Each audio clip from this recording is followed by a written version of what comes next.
Hello, everyone. I'm Leong Chu from the Advanced Imaging Center at Janelia. Thank you very much, CZI, for inviting this wonderful community together again. I think the last time, as Corey mentioned, it was 2 years ago. And it's also 2 years ago that most of you have heard my presentation on, at that point, a very nascent organization called BioImaging North America, or BINA. So BINA represents the imaging community in three North American countries: Canada, Mexico, and the United States.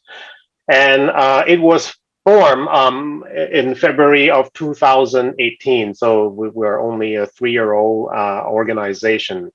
So first of all, who are we?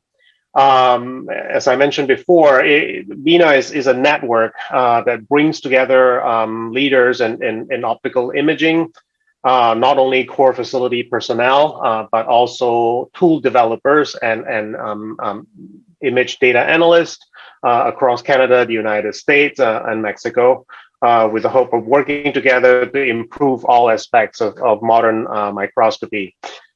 And it focuses on harnessing the collective experience and expertise of this wonderful community. And more importantly, I think as one of the largest imaging community in the world, we are also very late coming into the game. We are way behind Europe, we're way behind Australia, we're behind Asia. And a lot of other places where their imaging community have organized way before us. So, but it is always better late than never. And so BINA basically will become a very important North American counterpart to a lot of the existing national and international networks. So the goal of BINA can be roughly divided into three categories, and provide an open and critical platform for quantitative light microscopy standards.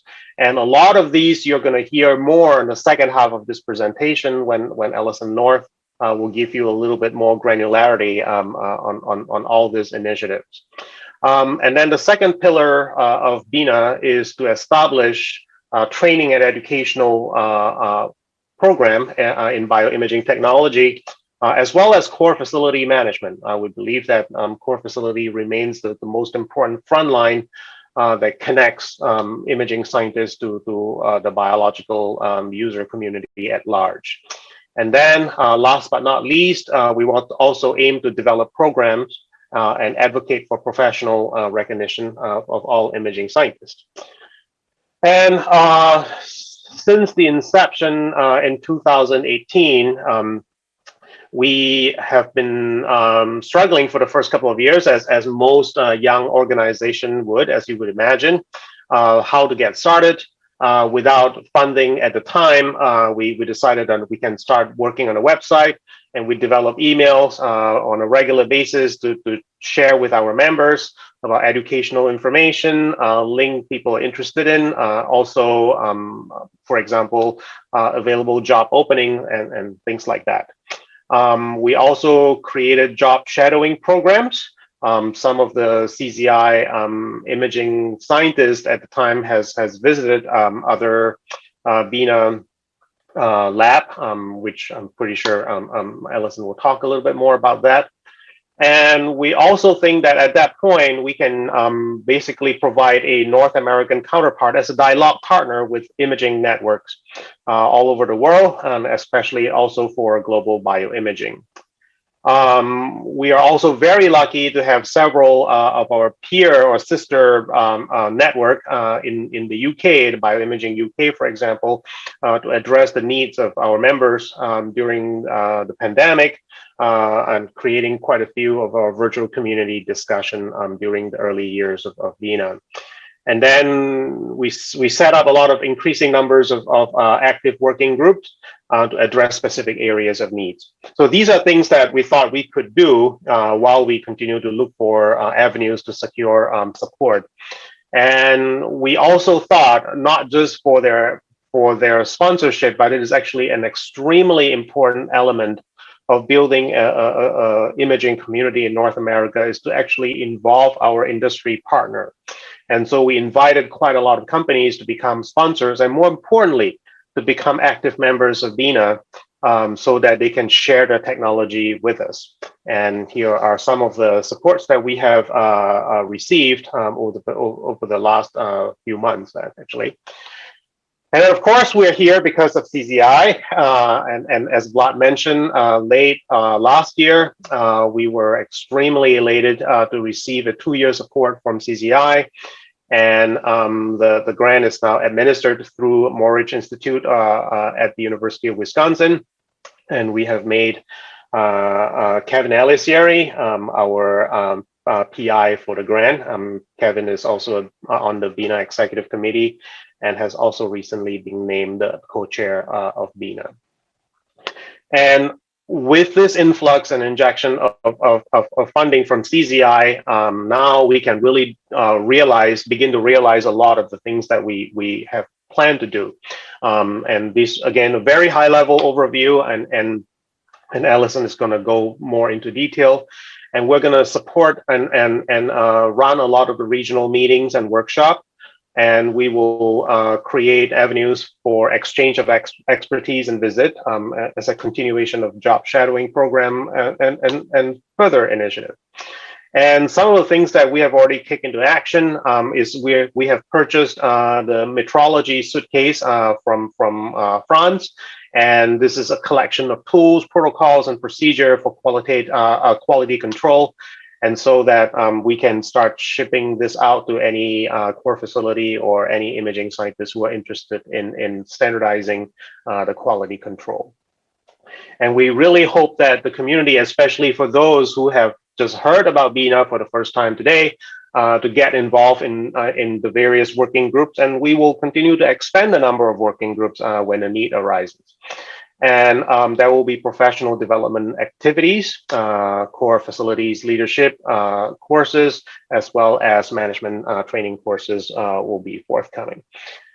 And we will continue to build the BINA network, and such as what we have done with UK, and we will continue to also collaborate very closely with GBI, Global Bioimaging as well.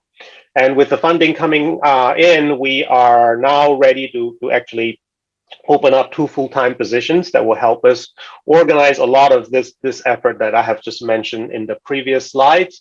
And so please help us spread the word. So there will be a position for a BINA program coordinator that could be located anywhere in the United States, and as well as the BINA program administrator position that must be located at Moritz Institute in Madison, Wisconsin. And so this is a very, very short, brief intro into BINA. And so I will hand the platform to Alison, who will tell you a lot more about what we aim to do in greater details. Alison, stage is yours. Okay, thank you very much, Leon. So yes, so what I want to talk to you about today is the working groups that we've already set up in BINA. It's actually very exciting to talk to you, because we've got news. Since last year, we've actually been doing things. So as Leon has said, what we feel very strongly is that the strength of BINA will be in involving as many of our members as possible, so that we're really a grounds up initiative, not just a committee doing a few things between a few of us. We want our members of the working groups to be very geographically diverse. So we're trying to pull people in from all regions. Many people volunteer to join them. Others are harassed and recruited by people like me and Claire.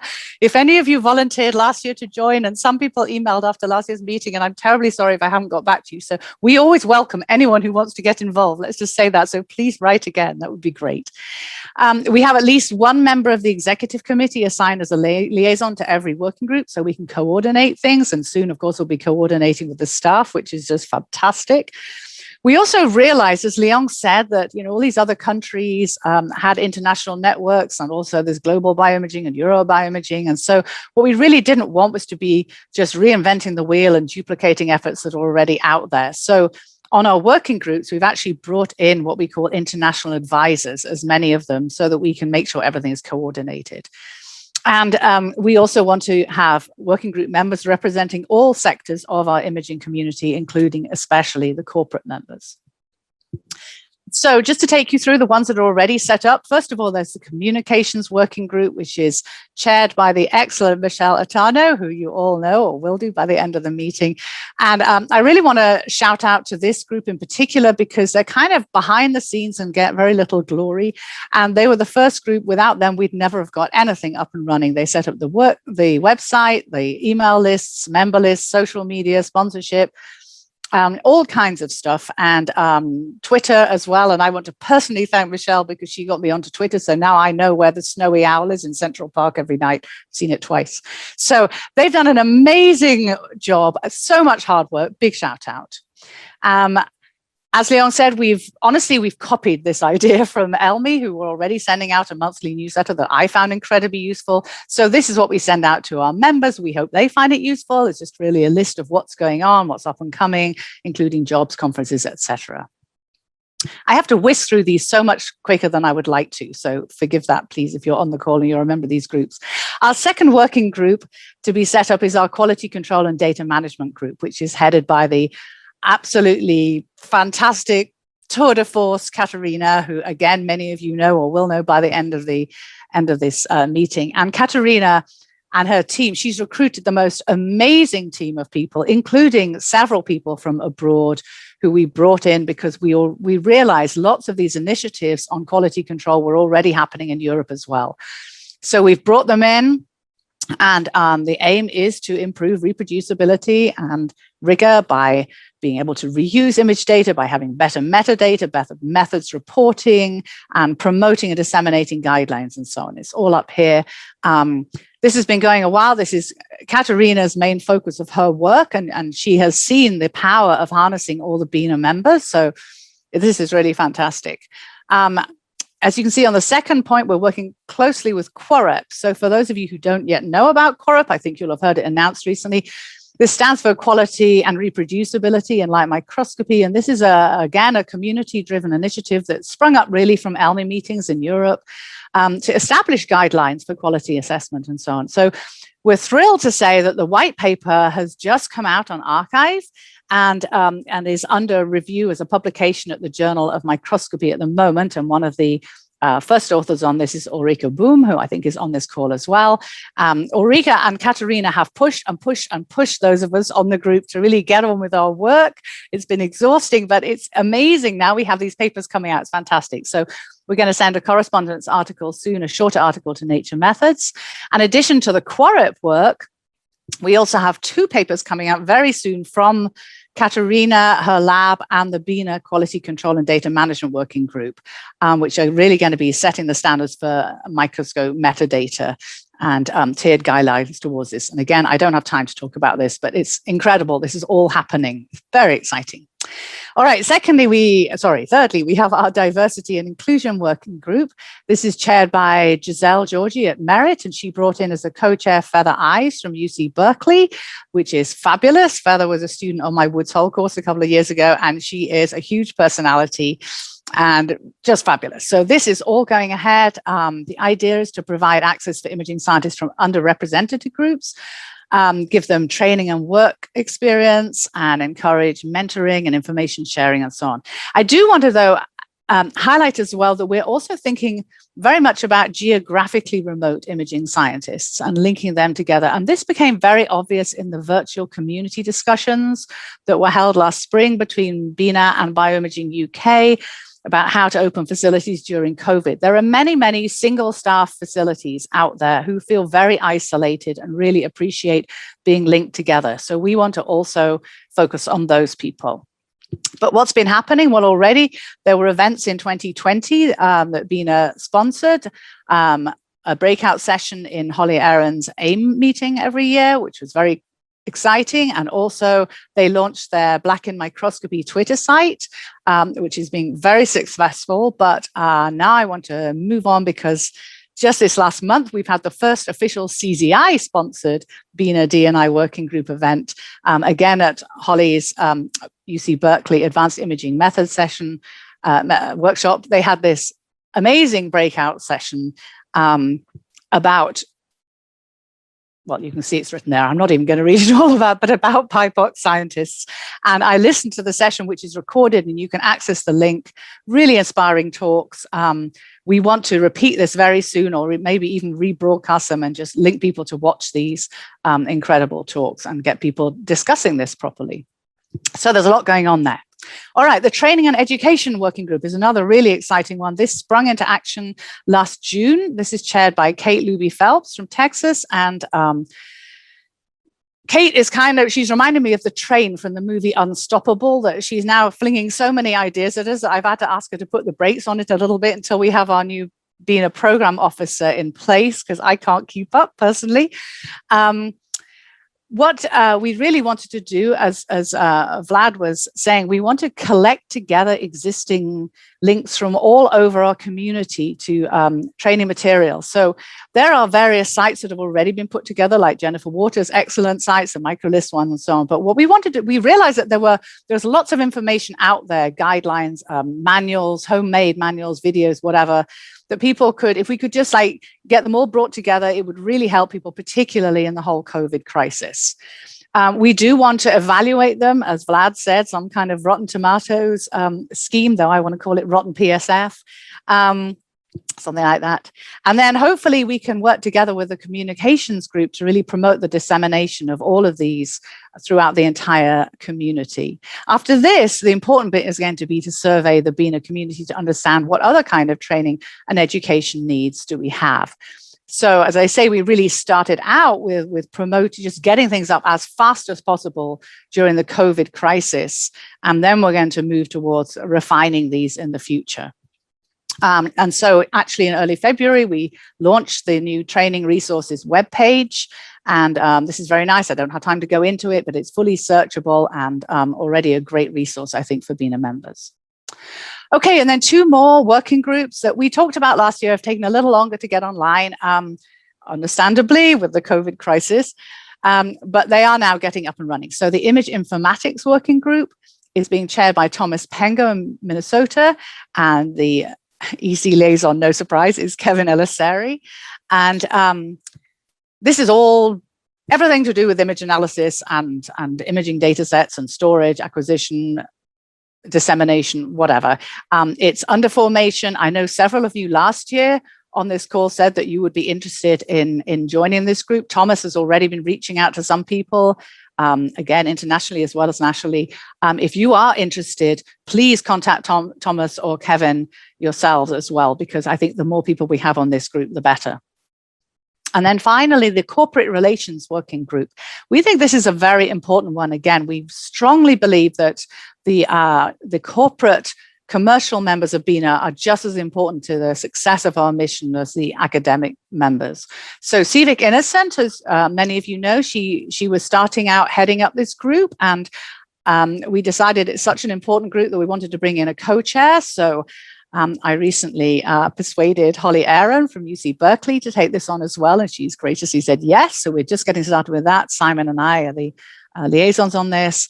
And the idea is to coordinate the collaboration between the academic members and the corporate members. So what does this mean? So first of all, for meetings, instead of just reaching out to companies and saying, please fund this meeting, we understand that they need to know, what are they going to get out of this? So we want their input. How would they like to see meetings run, and how can we help them to make sure it benefits them?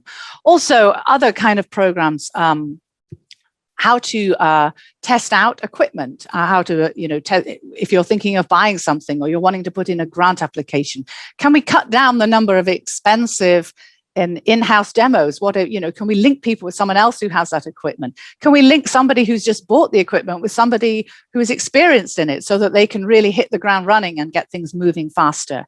And another one that I think is incredibly important, has really been highlighted during COVID, is coordinating over service. So can we reduce the number of in-person service visits that are expensive and also slow down the repairs?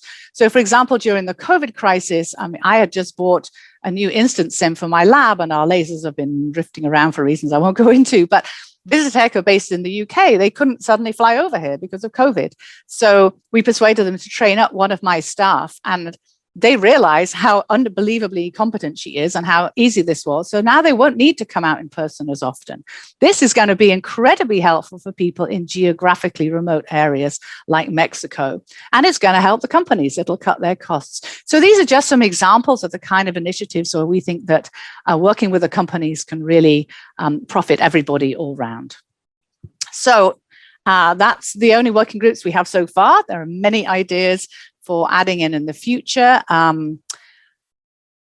Anyone has any ideas, please reach out to us. And other than that, thank you very much.